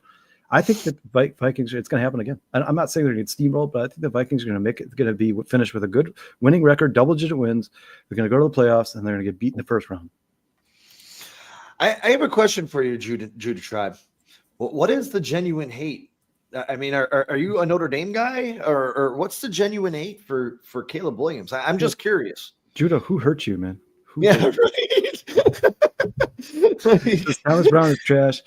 If I want Mike Tomlin, I go to Pittsburgh and get Mike Tomlin. Don't need some wannabe. I also don't understand the comparisons between Mike Tomlin and Thomas Brown. I mean, I'm not this guy, Sean, but there's almost like some racial undertones. Why? Because he's a black guy and he's young. I don't understand. I don't get it. Like, there's not in any way, any chance in hell I would ever compare Thomas Brown to Mike Tomlin. They don't strike me as similar in any. I mean, they're both very stoic guys, but I can name you 20 coaches in the NFL right now who are very stoic guys, who are never really smile, very to the point, do their interview and get the hell out of the room. I mean, that's about all I see between the two that they have been similar. I mean, Sean, you tell me, am I crazy? I mean, one of them's offensive minded, one of them's defensive minded. I mean, I know that Mike Tomlin knows the game as a whole, but one of them's never been a coach and never had any success as a coach. The other one's had like 15 winning seasons in a row. I don't understand the comparison at all. It's a weird comparison. I compare Thomas Brown to what's the Raiders coach's name? Antonio Pierce, because of the situation. Antonio Pierce was thrown into a tough situation with the Raiders last year. He ultimately ended up winning some games, or at least they looked better down the stretch, and he got the job. But I don't think they're going to compare the two either, because I don't think Thomas Brown's getting the job. Do we got another new guy in here? Crooked Commish? What's going on, brother? Thanks for spending some time with us. Yeah, what's going on, Crooked Commish? Don't ever ask me to join your fantasy league, but appreciate you joining the show. Hey, man. Hey, guys, please don't forget to hit that like and subscribe button. We really appreciate y'all joining us here. I just want to shoot the shit to wrap up the show a little bit. Just go around the NFL. I heard, and you guys in the chat, please join in. If there's anything you guys want us to talk about or anything like that, that would be great. But one thing that I heard today, which just cracked me up, Kyle, and I don't know if you heard this, was Aaron Rodgers was on his 1-hour nationally syndicated show, which I believe is on ESPN, saying he hates people who come on ESPN and talk themselves up constantly. I'm sitting there. I'm like, bro, you're on a national syndicated show fucking saying this, man. What is wrong with you, dude? Like, Aaron Rodgers? Yeah, it was Aaron Rodgers, dude. You guys can Google this article. It is hilarious. Like, he's literally on a national syndicated show saying he hates people who does this exact thing that he's doing. Sean, real quick, Chicago Sports Podcast, Burning Tracks Hyatt says Crooked has a great show with Chef. So I have to check that out at some point. I'll check it out. I appreciate it. Yeah. Thank you. And Thank you, Crooked, Trax. thanks for coming and tuning in our show. We'll come check you out. Yeah, definitely. Definitely throw in the chat what your thing is, and we'll definitely follow it, man. We love promote the yourself, brother. Promote Yeah. yourself. Yeah, Sean. So, there it is. I think there it is. I think most of the NFL world, Sean, is pretty much done with Aaron Rodgers, right? I mean, even the media world's kind of done with Aaron Rodgers. I think he's kind of become like the laughing stock of the NFL. I think he's still a decent player. I think people are overrating how bad he's played this year. He's played okay. He's got a terrible offensive line. Until Devontae Adams got there, all he really had was Garrett Wilson. And I mean, ultimately, the guy's halfway to 50. You know, I mean, you can't. Nobody beats Father Time. Nobody. And he's coming off what, a torn Achilles. I mean, Aaron Rodgers has accomplished a lot in the NFL, and he has nothing to be ashamed of. He just needs to shut his mouth. That's the problem with Aaron Rodgers. Just shut up, Aaron Rodgers. So I got a couple problems, and if anyone in here is a fantasy guru, want to throw me a couple. I usually am pretty good at fantasy and can pick some things out, but this is a matchup. And Kyle, the most ironic thing about this, and it's good for me because I'm going against DeAndre Swift and I have DJ Moore. So if it does come down to the Bears game on Monday, I like my chances of being able to get fantasy points over DeAndre Swift. Especially with the run defense that the Vikings have, because in case people forgot, the leading rusher in the last game against Minnesota was Caleb Williams. He had 33 rushing yards, and our boy DeAndre Swift had 30 rushing yards. Not to say that, we can't change that, or he can't rip off a big run, but. So here you go. Crooked Mish says, absolutely, guys. Thank you for the love. Have fantasy show on Monday night, Chicago Clubhouse Network. Hope to see you all there. I do a Bears pregame 2 hours before any game. I will definitely come check it out, Crooked. We appreciate you coming on here and showing us love, so we're definitely going to give it back. But Sean, when it comes to that situation, I would definitely want DJ Moore more. First of all, DJ Moore over the last month since Thomas Brown took over the offense has been consistently good in fantasy. DeAndre Swift's been all over the place. Yeah. DJ Moore, even their game last week, like they all had bad fantasy weeks, but DJ Moore was like the best of besides Roma Dunze. I mean, besides Roma Dunze because the 2 touchdowns. Yeah. DJ Moore was probably the second best fantasy player on the Bears last week. I think DJ Moore is a great player. I have to play him in my league, Sean. The league I'm in, I have to play against him. So I can tell you for a fact he's going to have like 50 points. For a fact. Hold on, say that one more time. I'm playing against DJ Moore in fantasy, so I can tell you for a fact he's going to have like 50 points this week, no doubt about it. Because I'll be beating this guy by like 48 points on Monday, and then it is DJ PPR. Moore. It is PPR. Crooked Commish. Here, Crooked Commish. Here's the lineup. I got Josh Allen versus Jalen Hurts. I got Charbonnet versus Kamara, and Kamara has an injury tag, which he did not have earlier today. I'm going to start with Ricard White versus DeAndre Swift. I got Calvin Ridley versus Jamar Chase. Amon-Ra St. Brown versus Jaden Reed. We got the 2 Chiefs tight ends. I've lost 3 tight ends this year. I have Noah Gray versus Travis Kelce. I actually traded George Kittle when I thought I wasn't going to make the playoffs. And I got DJ Moore versus Tank Dell, Jackson Smith and Jigba versus Zay Flowers, and then the Broncos D versus the Texans D. And I'm a 48% underdog. So I'm a slight underdog to lose this game. What do you guys think about that? Crooked Mish says if he had both DeAndre Swift and DJ Moore, he would lean towards DJ. Kyle Harris says he is the Viking 40, Bears 3. Obviously a Packers fan, guys, so you're always going to get that kind of response. Kyle, Ghost to the Tribe says 4-star Chicago Sports. Thoughts on Rome Odunze's father's comments? Yeah, I mean, about that real quick. I thought they were asking. I agree with his dad. I think if Rome Odunze had been on a better team, a team in the NFL that was functional, I mean, maybe not 1,100 yards, but he would certainly be having a better season than he's having on the Bears, for sure, no doubt about it. I mean, look at Marvin Harrison. Marvin Harrison's got what, Sean, 8 touchdowns? Yeah, his dad actually said 1,500. I think the guy that commented said 11, and he responded and said 1,500. Yeah, I mean, that's ridiculous. I mean, that's his dad, and he's always going to support his son, and he's always going to give him as much love, throw him as much love as he possibly can. But no, Rome Odunze was not going to have 1,500 yards on any team in the NFL this year, guys. I don't care if it was on the Chiefs. He wasn't going to have 1,500 yards. That's hard to do for any wide receiver in the NFL. Well, first of all, the first few weeks of the season, it doesn't matter what team he plays for. The first 4, 5, 6 weeks of the season, they're going to give him sparing playing time. Yeah. Like you saw it with Xavier Worthy. You see it with Xavier Legette. You see it with Rome Odunze. The only guys who got got to play full time immediately was Malik Neighbors, Mark Harrison, and that's because those teams don't have any receivers. And Land McConkey. And those guys aren't getting 1,500 yards. And those guys are both said to be better than Rome Odunze. They're not going to get 1,500 yards. I'll tell you this. No, Land McConkey didn't play a lot early. Yeah, he's been banged up a couple times too. No, but even early in the season because he's on my fantasy team, there was a couple games he played like 35% of the snaps. Yeah, they got to learn the NFL playbook, guys. It's tough. That's not an easy task. Belichick to UNC is official, and I will say this: I would be looking for his son to be joining that staff and probably running that team in 2 to 3 years. Yeah, that guy is weird. Yeah. I personally, I don't understand this move by Belichick whatsoever. I just don't think college sports is an old man's game, or college football is an old man's game. You know, especially with these transfer portals, these NILs, the game has changed so much. Maybe he'll fit right in. I don't know. I think it's a really weird move. This is his retirement contract, man. He knows the NFL is what have you done for me lately, not for long. If he goes to a team they don't perform, he's not going to be there very long. He knows that the NFL goes to coaches like it's going out of style. College doesn't. They're going to give him 3 or 4 years minimum. That contract was probably going to be his last contract involved in professional sports, football. It's probably his. And you know what? I think there's probably less responsibility as a college coach than there is as an NFL head coach. Because there's more politics involved in college, but you have the commissioners and the ADs to deal with all that stuff. I mean, I think Bill's just going to ultimately just be asked to go coach football. And I think he believes that if him being the coach at UNC, Sean, tell me if you disagree, but just him being the coach at UNC, he will get good recruits just because he's the coach. People will want to play there. I think he believes that. I'm not saying I agree with that.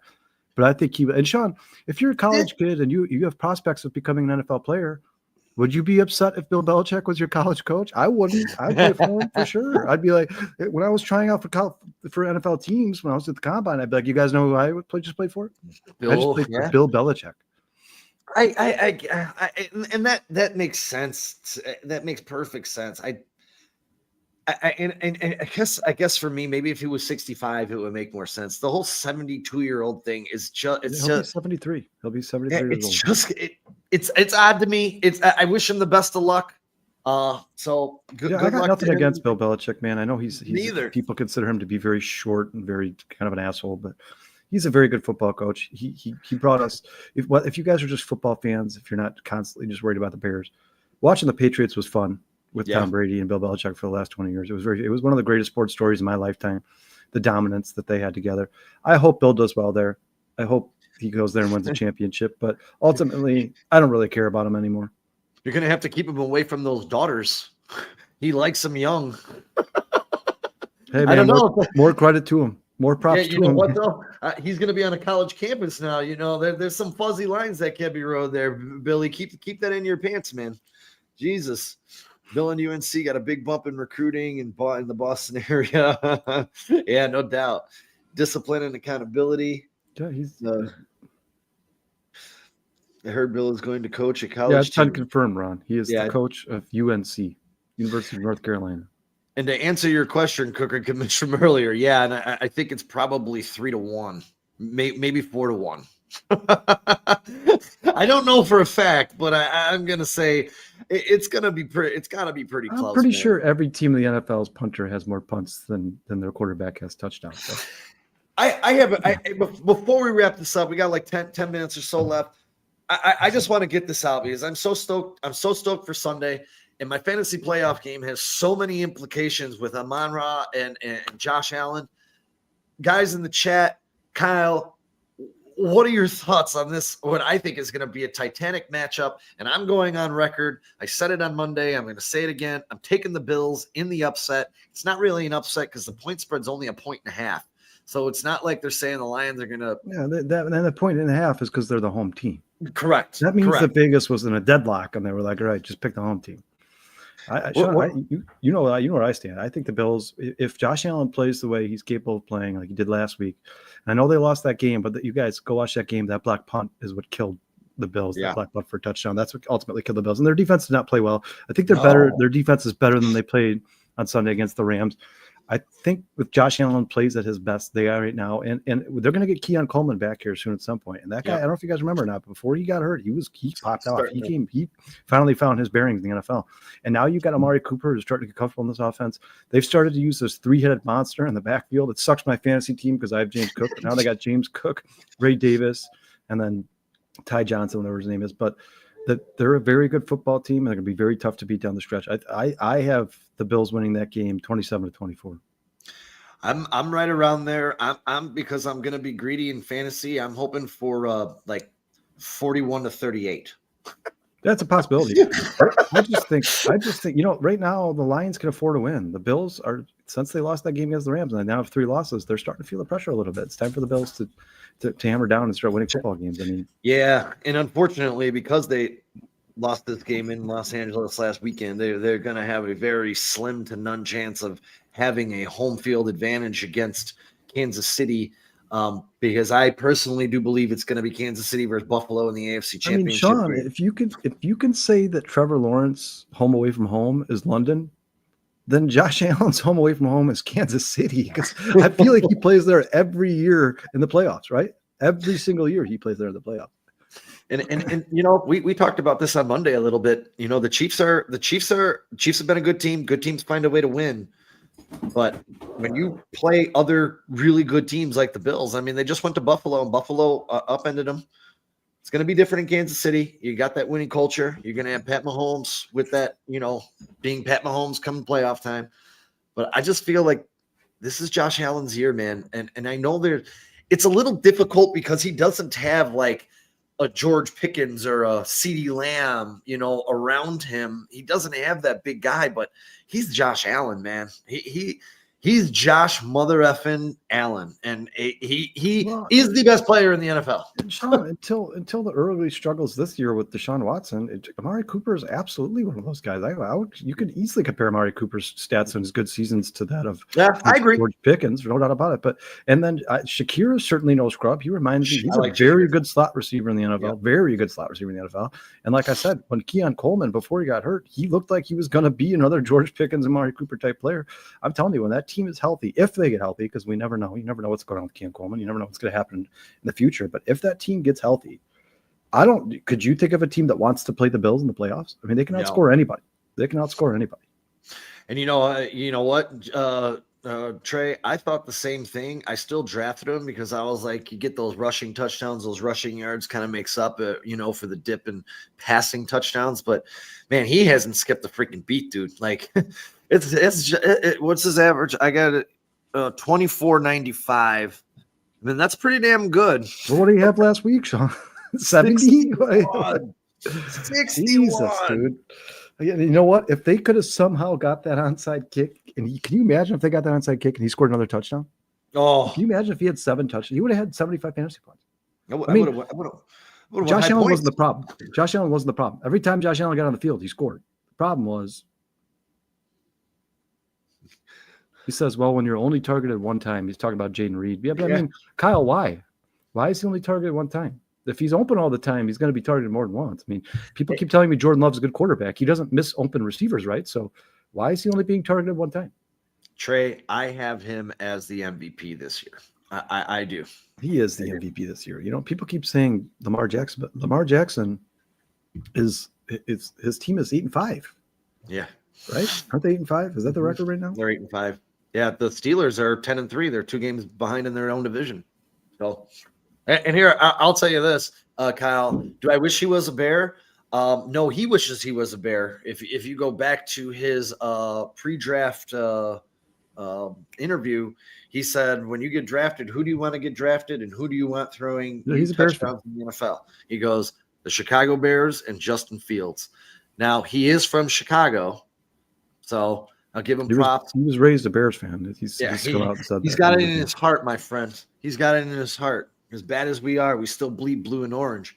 Yeah, he bleeds blue and orange, and he plays green and yellow. But I'm not going to disagree with that, Kyle. I would love if I would love Jaden. I would love Chicago Bear. He's a useful player. You can do a lot of different things with him. I just don't. I think that Harris thinks he's better than he is, and he's thinking with his heart, not his brain. That's not to take anything away from Jaden Reed. He's a very good player, but he's not a number one receiver. I think Jordan Addison could probably be a number one receiver if he was asked to do that, if Justin Jefferson missed a big chunk of time. I don't think Jaden Reed's capable of doing that. I think Jaden Reed's going to be a boomer bust player going forward in his career. He's going to have games where he has 150 yards and 2 touchdowns, and games where he has 1 target. I think that's just kind of who he is. And Kyle, let's face it, how many of these small little receivers in the NFL, guys like Jaden Reed, Tank Dell, how many of them are consistently good week in, week out? I mean, we've seen it. All these guys that last year people were saying Tank Dell was going to be better than Nico Collins. Tank Dell's had 4 or 5 games this year with like 2 fantasy points. Yeah, the same situation. I mean, ultimately, your number one receiver, when you get up against these teams who have bigger, stronger, faster corners, you need to have a guy like DK Metcalf or George Pickens or Justin Jefferson. You have to have a guy with some size on him. You have to. It can't be a guy who's 5'8", 175 pounds. I did hear Kyle Harris that Romeo Dobbs practicing full today. You guys are getting healthy. You guys are getting healthy, and you guys are going to need it because the Packers, as I said on Monday, and not because I'm a Bears fan, Kyle, I'm telling you this. I'm just looking at the numbers. They're 1-4 against teams with winning records. They're a fluke block kick away from being 0-4 in their own division. The Packers have some catching up to do. It looks like they're going to make the playoffs. I mean, they still could not if they don't finish strong here. I mean, what are they 9-4 right now? 9-5. I have it in the and I know they're 9-4, and I know their end of the end of the season schedule for the Packers is not the easiest. And going to Seattle this week, I don't think is any easy feat either for any team that goes into Seattle. And that's Sunday night game. So Joe, who else is on their schedule? Oh God, never mind. They got the Seahawks. They got the Seahawks, Saints, Vikings, and Bears. The Vikings be able to beat them already. I mean, that's not an easy game. The Seahawks is not an easy game, and the Bears will come to play. I don't think the Bears will beat the Packers, but they'll come to play. They'll come to play, and the Saints are who I thought they were. I predicted them to have 5 wins at the beginning of the year, and they're speaking of the end of the season. Speaking of the end of the season, there's rumblings that Jaquan Brisker is going to play again this season. Really? He would be playing against the Packers if he comes back, unless he gets another concussion. Real quick, Sean, Crooked Commish says the only one, the small guys I'm talking about, the only one that would be solid as number one is JSN. That's what he says. JSN's a very good player. Very good player. He's a much more talented player than Jaden Reed. I was going to say, Crooked Commish, I drafted JSN in every single one of my leagues this year, and in about week 4 or 5, I was like, this was the worst mistake I've ever made in my life. And now I'm like, oh, thank God I drafted this dude, because he's in our league, he's the number 6 overall receiver. So, like, he's really bailed me out down the stretch, man. He really has. He's really coming on, man. And you know what? He was, when you go back and look at those Ohio State teams, maybe not now, but when they were all together, JSN was probably the best of the bunch on that Ohio State team. I think I know for one season for sure he had the best stats. I know that for a fact. One season he had the most receiving yards. There was a lot of people that said he was the best receiver on that squad, even better than Marvin Harrison Jr. But you got to take that stuff with a grain of salt. There are a lot of people who said John Mechie was better than everybody else at Alabama, and that has not worked I still think John Mechie's really good. He's just got to get his opportunities. It's not his fault he got cancer. That's unfortunate. That's the other thing, ladies and gentlemen. Before we put a bow on this thing for this wonderful frigid Wednesday night, everybody stay warm out there in the Chicagoland area, in the Midwest, because we are about to have, I think tomorrow's high is going to be 12. I know when my daughter has to walk to the bus, it's going to be like 5 degrees outside. So everybody stay warm out there, stay safe, check on the elderly, make sure everyone's doing all right out there. On top of that, I just want to send one more shout out. Don't forget, this Monday, come meet us, come hang out with us. You mentioned any of the shows from this week, 4 stars will get your first beer. I got you. I love it. I want to meet you guys. We want to hang out, have a good time with the Chicago at River Street, 102 North River Street, East Dundee, Illinois. We're going to have a wonderful, wonderful time out there. We got some wonderful prizes to give away. We're raising money for Bears Care. Just please keep that in mind. We're trying to help out the people that are less fortunate than us around this holiday season.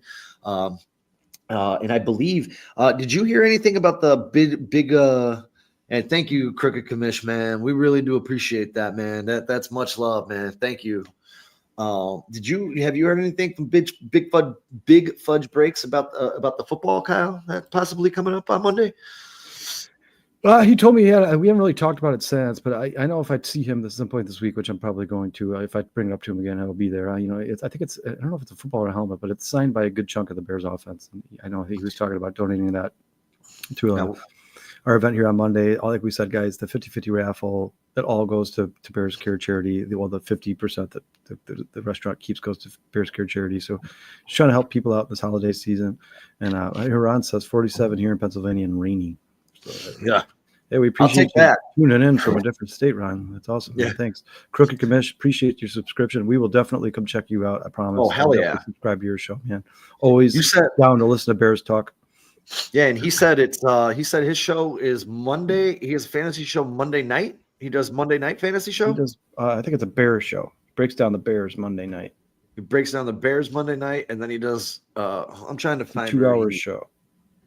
Trying to find in here where he said that. Well, we got it here. It's so. I'll write it down. Oh, here it is. He said, "I have a fantasy show on Monday night. Chicago Clubhouse Network. Hope to see y'all there. And I do Bears pregame 2 hours before any game. So, hey, man, any of you guys that are viewing us, make sure you go check out Crooked Commish. Yeah, Crooked Commish, real quick. Is that Crooked Commish, real quick? Is that YouTube?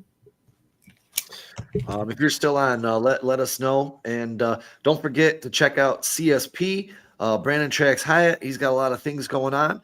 4 stars. We're doing a lot of solo shows over there these days. Just getting our thoughts out. We're going to start doing some solo shows. I'm going to start doing a basketball show here probably next week, a college basketball show. I'm a huge college basketball head. I always say some people have hobbies. I watch college basketball. I love college basketball. Unfortunately, my Jayhawks kicked me right in the balls this Sunday. I still haven't got over that. And they don't play again until Saturday for the love of everything holy. So we had to suck this in for 6 days and get that stench off us. And hopefully Bill Self will get his head out of his ass and get this team working in the right direction. I do still have a lot of faith, though, Kyle, because last year when we were faced with this situation, we didn't have any place to turn to. We didn't have a lot of players on the roster. We're 9 deep. And the Jayhawks are just Bill Self still playing musical chairs, trying to figure out what's best for this roster. He's a Hall of Fame coach, so I'm going to keep faith in him. Don't know if we could beat a team like Alabama when it comes to the long term. I said at the beginning of the year, nothing's changed my mind. I still think they're the best team in the country. I still think Tennessee isn't too far behind them, and they're the new number 1 in the country. They're pretty good. They just worry me because they seem to always have some kind of problem come March. I don't know what it is, but Rick Barnes over there, I really hope that he can one day cut him down. If there's a coach in the league that deserves it, is that guy right there, man. He's a really good dude, really good coach. Tennessee Vols, look out for them. We're going to get that going. We're also going to have a Cubs show coming up. Kyle and I, we're going to start breaking down Cubs baseball. The Cubs will be starting earlier than everybody else. They have a trip to Japan coming up. Yeah, we'll talk about the White Sox a lot too, guys. So if you're a White Sox fan, tune in, man. I am actually, I know people say this is like evil or not allowed, but I don't hate the White Sox. I'm a fan of both. I'm a bigger Cubs fan, but if the Cubs are knocked out, I want Chicago to win all the time. I hope the White Sox win whenever Chicago gets knocked out. Sean is not. I don't share those sentiments. Sean is quite the opposite. He's not a fan of the White Sox, but he does follow them closely and certainly enough to have a discussion with you guys about them. If your Sox fans come on here, I'd like to go back. 100%. And you know what? Hey, 2 of my best friends, Jeff and Jay, they're diehard Sox fans, even though right now they're claiming not to be. I feel that pain sometimes, but hey, I will follow the White Sox. And again, we talked about this at the beginning of the show. I thought what they did today with Garrett Crochet was fantastic. It was a great trade. Read up on that Brandon Montgomery kid, dude. They're like, dude, this guy's going to be a legit one of the best power hitters in baseball. So, I mean, if he does develop into that, and they just got 4 of the top 14 switch hitter prospects. too. Yeah, I mean, like they just plucked 4 of the top players out of one of the best farm systems in baseball. Good for them. The White Sox deserve it. As much as I don't like the White Sox, I don't want to see what happened to them last year happen again. That is malpractice. That is criminal. That is insane. That shouldn't happen to any fan base, any team, anytime, anywhere. When I said before the season started, I said on CSP, Chicago Sports Podcast, take the under on the White Sox 59.5 wins, and I was laughed at. I mean, that team didn't even know who their starting 5 rotation was day one of the season. Yep. They still didn't know who their starting 5. I've never seen a team in that much disarray. I knew they weren't going to be good, and they better fix that quick. I was actually on CSP with Cleet Campbell and Matt Cooper, who is a diehard White Sox fan himself. And I told Cleet, I think the White Sox were going to struggle to get to 50 wins. And that was back in March. And they're bad. They're a bad baseball team. Hopefully they get better for you Southsiders. I mean, the Cubs are looking much better with what they're doing. So, but we'll be breaking up this all down. We're going to start getting out some more shows here. Check us out on CSP. Don't forget about Brando and Dustin tomorrow on the bare minimum, 11:30 after the who is the Thursday night game tomorrow? It's a pretty good the Niners Rams. Yeah, it's a very important game in the NFC West. We might even have Darius Lockhart is still in the crowd there. He might even join me on these basketball shows, break down some college basketball. So we're going to try and look to switch some things up and just interact with you guys as much as we can, because it's a lot of fun for us. And you guys, like we always say, you guys make this show so easy for us. We appreciate the new guys that came into the chat today. And that was Crooked Commish. Hold on, I just lost it. Cricket Commish, Darius, Ron was a new guy. He actually put in here that he subscribed during the show today. Ron, we really, really appreciate that, man. We love you guys so much. Ghost of Judah Tribe, he's here every week. We love when Tyson Bajan checks in. Plank, Kyle Harris, we love you, man. We'll continue this Bears Packers banter for the next as many years as we're doing this. Trey, you were a fantastic contributor today, man. We appreciate y'all. My boy, breaking news, Bruce. One of these shows before the Bears play the Packers, we got to get Harris on here. Harris, you want to come on? You want to come on do a Bears Packers show with us, baby? No, we got to hear the other side of it. We got to hear the perspective of Packers fan. I mean, I want to know the honest opinion of Packers fans on what they think about Caleb Williams. I don't believe some of the people I talk to at River Street. I think they're just kind of thinking with their hearts, not their brains. But I'd like to know what they think of Caleb Williams. And you know what? Cricket Commish. Not only is these playoff games fun, man, or the division games fun. This is everything for both of these teams right now. This should be a lockdown. Like, I'm really excited about this game tomorrow night. Like, this is going to be a lot of fun. And we have a lot of friends. Dustin's a Niners fan. I have 4 Niners fans in my garage this past Sunday. They were the happiest of the bunch. But, this is going to be I'm going to pull for the Niners. I mean, I don't have anything against the Rams, but I want my friends to be happy, so I'll pull for the Niners. Sean, the Rams are probably my second favorite football team in the NFL because I love that Marshall Faulk, Torrey Holt, Isaac Bruce, Kurt Warner. So I am going to be rooting against the 49ers for sure. Nothing to do with Dustin or Keith. I want those guys to be happy, but if the Bears are out, I hope the Rams make it. And just so we're all clear, my second favorite team in the NFL is the Buffalo Bills. So when I get I don't think you had to tell anybody that. That's right. Hey, man, I go all the way back to Daryl Talley, Cornelius Bennett, Don Beebe. Thurman Thomas was one of my favorite players ever in the history of the NFL. Andre Reed. I mean, Beebe was from Chicago, too. He was a fantastic punt returner. I'll never forget Daryl Talley. He always had those Spider-Man arms on. That game when Kelly got hurt and they were getting their ass kicked by the Oilers, and they came back and won that. Oh man, dude, the Bill. And you know what? They've had, laces out, the Scott Norwood, the missed kick when they should have beat the Giants, and then they were never close again. Like, wow, man.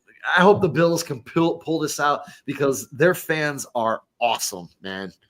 I agree with you, Plank. I agree with you 100%. Thurman Thomas was the man. I actually, truth be told, and Kyle, next time you're over, I'll dig this out. I probably have about 40 of his football cards. I have every single one of his rookie cards.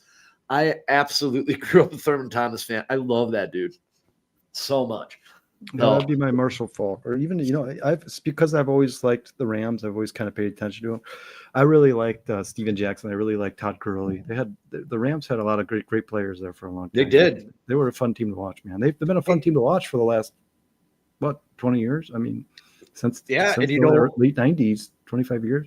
That Rams Titans Super Bowl was one of the best Super Bowls I watched. I mean, the Rams Bengals Super Bowl was entertaining as well. I mean, there was a couple. It sucks that you have to talk about Super Bowls. You have to talk about the referees, but there was a couple terrible blown calls in that game. But Falk was incredible. Darius, he between Falk and who was the other guy? LT.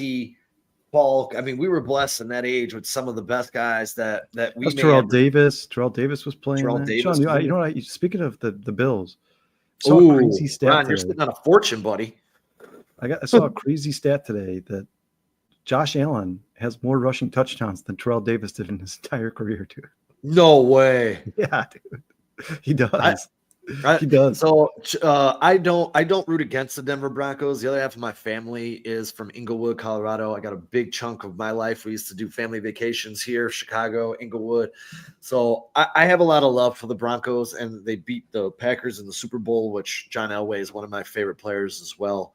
But I will always think of that Terrell Davis, the salute when he got into the end zone. And he was I think a 5th or 6th round pick too, Terrell Davis. He wasn't a top guy in the draft. And Edgerrin James was another one, man. That's another good another good name, Darius, or as our friend Tim Downs would say, James Edgerrin.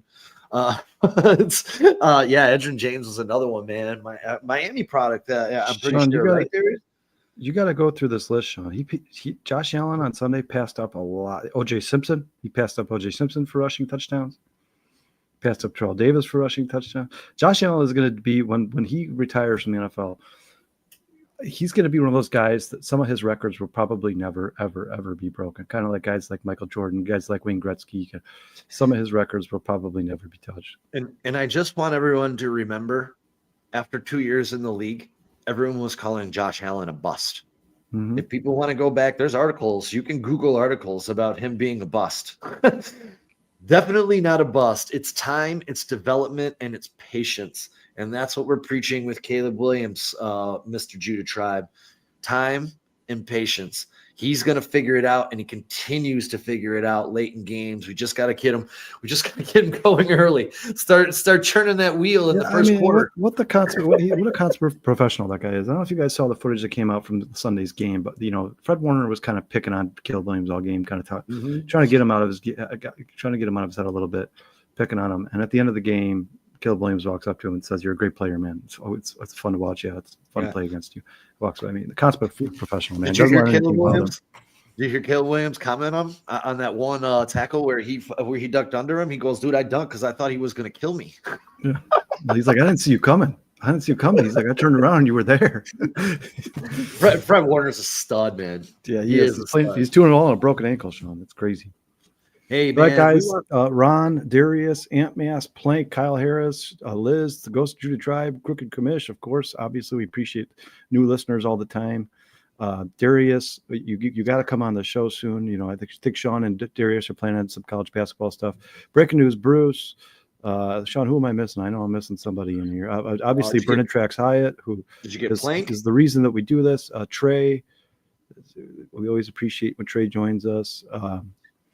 I know I'm missing some people, guys. We love you all. We appreciate you all. You guys. The reason we do this is so we could talk to other people about sports. And when you guys come in here and leave the comments, it makes it so much easier for us, and it makes it more interesting. And it's fun to talk to somebody about sports besides Brandon, Sean, and Dustin.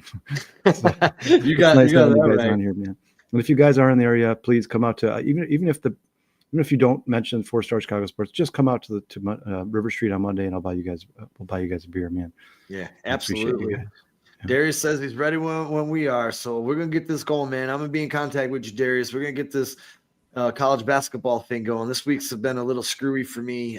Next week's going to free up a little bit. So yeah, guys, Darius is a big part of the Chicago Sports Podcast. He's Yes, on more than a few shows a week there. He does a great job over there. He always has really good points. Obviously well educated, knows the game of football, knows sports in general. If you guys would like to get him over here at some point, if he's not on here anytime soon, you can go check him out on CSP as well. He's usually on with Brennan and Dustin on Mondays. So good friend of ours here. And he does a fantastic job. Look forward to talking to him more about sports. Appreciate all you guys very much. Stay warm out there, man. Try to stay out of the outside. Try to stay away from the outdoors tomorrow. It's going to be frigid temperatures. They're saying dangerously frigid temperatures. I got to take my daughter to the orthodontist. Then I got to pick her up after school and take her to get her hair cut. And the last thing, I did not want to go outside at all tomorrow, but apparently I got to be a busy boy. So Sean's definitely having an RA attack tomorrow. Oh, I'm definitely having one. That's the 12 degrees outside. Here we go, baby. Anything you want to get out there before we wrap up? Shit, fuck Green Bay. All right. Fuck yeah. Let's go. That a boy. That was Hey, just Kyle, for you. that's just for you, baby. And hey, Harris, think about that, man. We got Bears Packers in a couple weeks. Come on the show, dude. Spit some Packers facts. We won't beat you up too bad. We promise. Yeah. There's not much we can say, Kyle. You got that right. Until next week. Don't forget CFP.